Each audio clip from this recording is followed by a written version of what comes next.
سامعین، welcome to my channel voice of Mona. ہماری آج کی سٹوری کا نام ہے تیزاب۔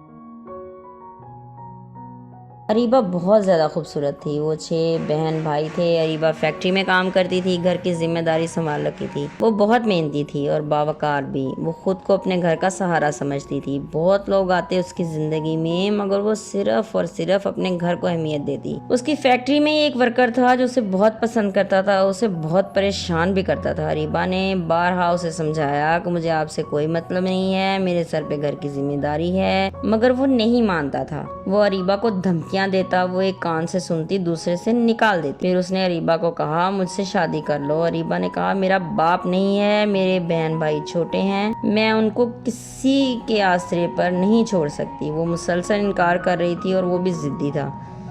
اریبہ نے سوچا کہیں اور کام ڈھونڈتی ہوں۔ وہ ادھر ادھر کام تلاش کرنے لگی، پھر اسے اس سے بھی اچھی نوکری مل گئی تو وہ وہاں چلی گئی۔ وہ جگہ اس جگہ کے بالکل مختلف تھی۔ وہ سکون سے جا رہی تھی، ایک دن گھر سے نکلی تو کسی نے گرم گرم کوئی چیز اس پر پھینک دی۔ وہ تیزاب تھا۔ اللہ کی کرنی وہ بچ گئی تھی۔ اس کے کپڑے اور بازو تھوڑے تھوڑے جلے تھے۔ وہ چیخ رہی تھی۔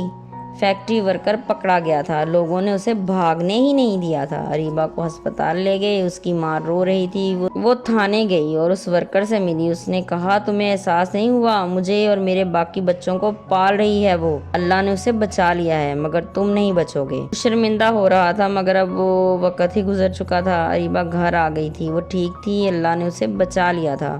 زندگی پھر واپس اپنے راستے پر تھی۔ وہ اب پکا فیصلہ کر چکی تھی، اسے کسی مرد کی ضرورت نہیں ہے، وہ تنہا ہی زندگی گزارے گی۔ جیتے رہیے، خوش رہیے۔ ملتے ہیں اگلی کہانی کے ساتھ۔